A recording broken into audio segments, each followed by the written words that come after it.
এই গ্রাফটা যদি আমরা যারা শিল্পী বা যারা শিল্পকে লালন করে সাধনা করে তারা 24 ঘন্টায় কোনো মানে কোনো না কোনোভাবে এই গ্রাফ তাদের চোখের সামনে সবসময় আসে।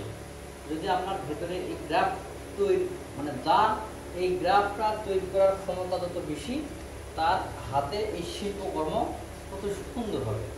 এই গ্রাফের মাধ্যমে আমরা পারবো না এমন কোনো চিত্র নেই। এখন এটা শুধু খুঁজে বের করা, এই গ্রাফের মাধ্যমে কি লুকিয়ে আছে এটা শুধু খুঁজে বের করা। আমি একটু আগে একটা ইট অঙ্কন করেছিলাম না, সেই ইট এখানে খুঁজে পাওয়া যাবে।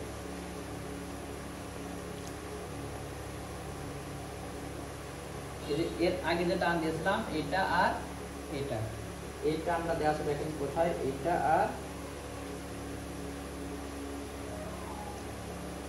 এটা। এখন যদি পরীক্ষা যদি খুব কঠিন হয় মানে তাহলে বলতে পারবো না, প্রশ্নের ভাষা হবে এরকম যে এই বক্সের যে কোনো একটা পাশে একটা বক্স করে দেখান, কিসের সাহায্যে? এই কম্পোজিশন পরিপ্রেক্ষিতের সাহায্যে, পরিপ্রেক্ষিতের এমন একটা বক্স করে দেখাবেন যেটা সূত্রের সাহায্যে এখানে অ্যাপ্লাই করা যেতে পারে। তখন হয়তো এই সূত্রটা আপনাকে কাল্পনিকভাবে অঙ্কন করে নিতে হবে। আমি এর আগে যে ইটটা অঙ্কন করেছিলাম ওটা আমার কাল্পনিক মানে কল্পনার শক্তিটা একটু প্রখর থাকার কারণে আমি ওটাকে অঙ্কন করতে পেরেছিলাম। এখন আপনি যদি সূত্রের সাথে মিলতে যাবেন ওটা হয়েছে কি না এটা দেখা দরকার, হয়েছে কিনা। দেখেন এইখানে এই 1 2 3 4টে স্পটে 4টে বক্স আঁকাবেন, 4টে বক্সের সূত্রই একদম ব্যতিক্রম। যদি কোনোভাবে একটা বুঝতে পারেন, যদি বুঝতে পারেন তাহলে সব পারবেন একটা। এটা এমন কোনো মানে আহামরি কিছুই না যে বুঝতে পারা যাবে না, আমার মনে হয় সবাই বুঝতে পারবেন। দেখেন এর এর এই যে প্রতিটা ঘর আছে না, প্রতিটা এই যে এটা একটা ঘর, এটা একটা ঘর, এটা একটা ঘর, এই যে এই এক একটা ঘর, কোনো ঘরে কি মনে হচ্ছে যে একদম স্কোয়ার সার্কেলে? দেখেন আমি এর আগে যে ইটটা অঙ্কন করেছিলাম, আমি যদি মনে করি যে এইটা নিয়েছিলাম, এটা নিয়েছিলাম, এখানে ইট অঙ্কন করা যাবে। দেখেন তো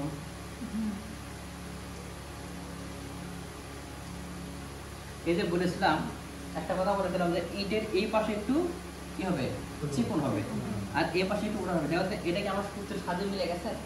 আমি একটু আগে কথাটা বললাম, এই যে সূত্রের এই সূত্রটা কে, সূত্র হচ্ছে এইটা আই লেভেলের ফিনিশিং পয়েন্ট। এই পয়েন্ট থেকে এই পয়েন্ট থেকে এ আমাকে সমাধান দেবে যে এই টান দেখেন ইটের একটা টান, দুইটা টান, তিনটা টান, এই 1 2 এবং 3টা টানের শেষ ফিনিশিং এখানে যদি হয়ে যায় তাহলে আমার এটা রাইট আছে, তাহলে ধরে নেবো আমার এটা রাইট। আমি যে আঁকালাম ওটা আমার ভুল না শুদ্ধ ওটা আমার প্রমাণ দিচ্ছে যে এটা। তাহলে আমি যখন এই টানটা দিই তখন কিন্তু আমি কল্পনা করে দেখেন ইট অঙ্কন করবো। এখন দেখেন আমি ইট না দিয়ে যদি বক্স দিই, এই যে এই রেখাগুলো এটা বললাম যে তারপরে দেখা এটা ছোট বড় এদিক সেদিক করার ক্ষমতা আছে। কীভাবে ক্ষমতা আছে? এখান থেকে আবার হুট করে মানে এই যে দিক হোক সোজা হতে লাগবে, কিন্তু এদিকে বাঁকা করা যাবে না। এখান থেকে আবার এদিকে সোজাও করা যাবে না, এখান থেকে অ্যাঙ্গেল হয়ে এদিকে আসবে।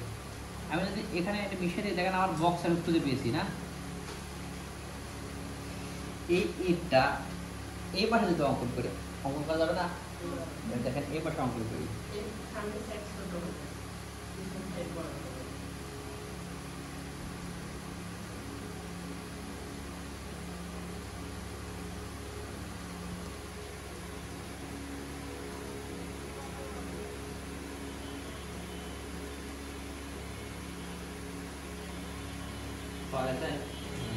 হ্যাঁ আচ্ছা এই ইটটা আমি বক্সের উপরে অঙ্কন করব।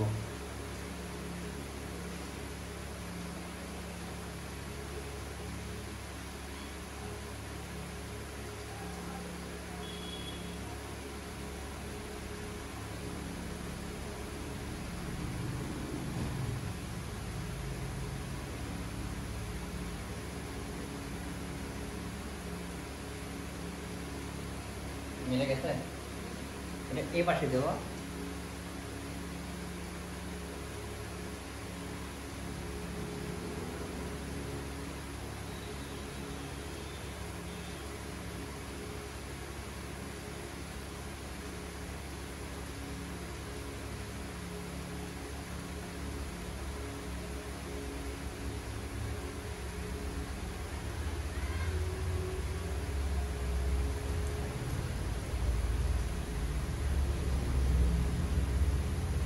চারটা বক্স আছে, দেখেন চারটা বক্স যদি আমি ওই গ্রাফ ছাড়া অঙ্কন করতে যাই, আমার দুইটা বক্স মনে হচ্ছে যে আকাশের সাথে লেগে আছে,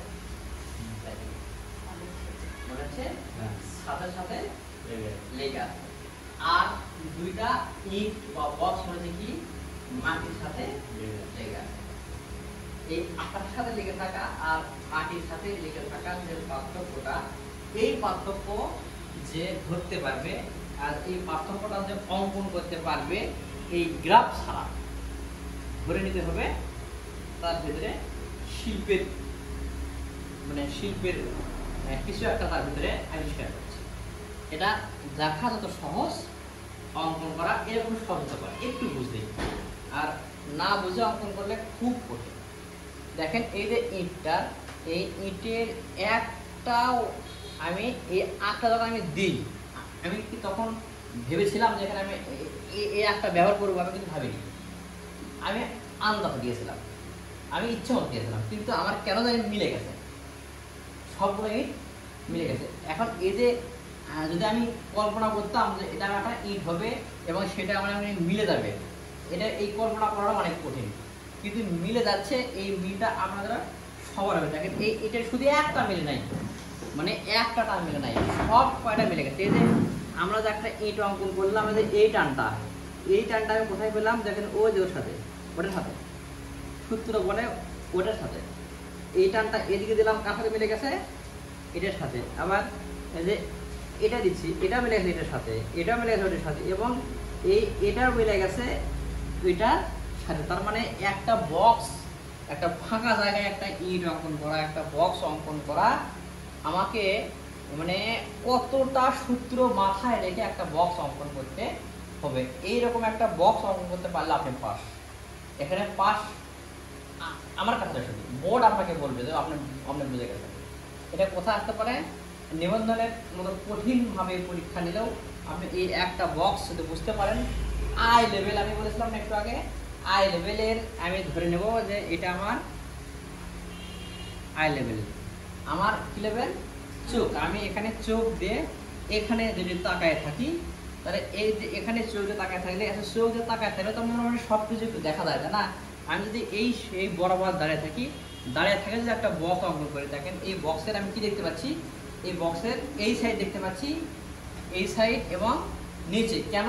বক্সটা আমার মাথার উপরে। আপনি এটা আঁকাইছি, আমি ধরে নেন যে এইটা, এই বক্সটা আমি অঙ্কন করেছি। এই বক্সটা আমি আমার, আপনি একটা খেয়াল করেন যে আমি অঙ্কন করেছি এই বক্সটা আমার চোখের যদি উপরে যায়, কোথায় গেছে? চোখের উপরে কোথায়? বাম পাশে। চোখের উপরে বাম পাশে যদি যায়, তাহলে আপনি চিন্তা করেন যে এই পাশে দেখতে পাবো, আপনি এই পাশে দেখতে পাবেন। যদি বাম পাশে হয় তাহলে আপনি, আর এই পাশে হলে আপনি কোথায় পাবেন? এটা পাবেন। আর যদি চোখের উপরে হয়, আর যদি এটা এই পাশে চোখের নিচে হয়, তাহলে আপনি কি দেখতে পাবেন? আপনি দেখতে পাবেন এটা তাই না? এই সাইডটা, এই সাইড আর এই সাইড। আবার যদি এটা চোখের এ পাশে যায়, তাহলে এটা এই সাইড, আর যদি এদিকে যায় এই সাইড আর এই সাইড দেখা যাবে। দেখেন আমার এই বক্স, আমি যে কথাটা বললাম, এই বক্স দেখার যে কৌশল, এই কৌশল থেকে আমার চারটে ইটের মিল আছে। একটু বোঝেন যে এই যে এ পাশ দেখালে আমি এ পাশ দেখতে পাচ্ছি, এই পাশ আর উপরে, আর এটার এই পাশ আর এই পাশ উপরে, আর এটার এই পাশ আর সাইড আমি কিন্তু উপরে দেখতে পাচ্ছি, কারণ আমার চোখের উপরে আছে। এই চোখের উপরে আর চোখের নিচে এই দেখি আমরা চারভাবে দেখি। দেখেন এই একভাবে, দুইভাবে, তিনভাবে, চারভাবে। এটা কেন বললাম? আমরা যখন একটা স্থির বস্তুর দিকে তাকায় থাকি, রাস্তার মাঝখানে হোক, শহরের মাঝখানে হোক, আশেপাশে বিল্ডিং থাকবে না? আশেপাশে বিল্ডিং যদি থাকে, তারপরে তো রাস্তা আছে, আমি স্থির দ্বারাই ছবি অঙ্কন করতেছি। স্থির যখন ছবি অঙ্কন করবো, তখন আমার চারপাশে আমি এভাবে দেখি, এভাবেই দেখতে হবে। একটা বিল্ডিং দেখা যাবে, এ পাশে দেখা যাচ্ছে, আর একটা বিল্ডিং এ পাশে দেখা যাচ্ছে।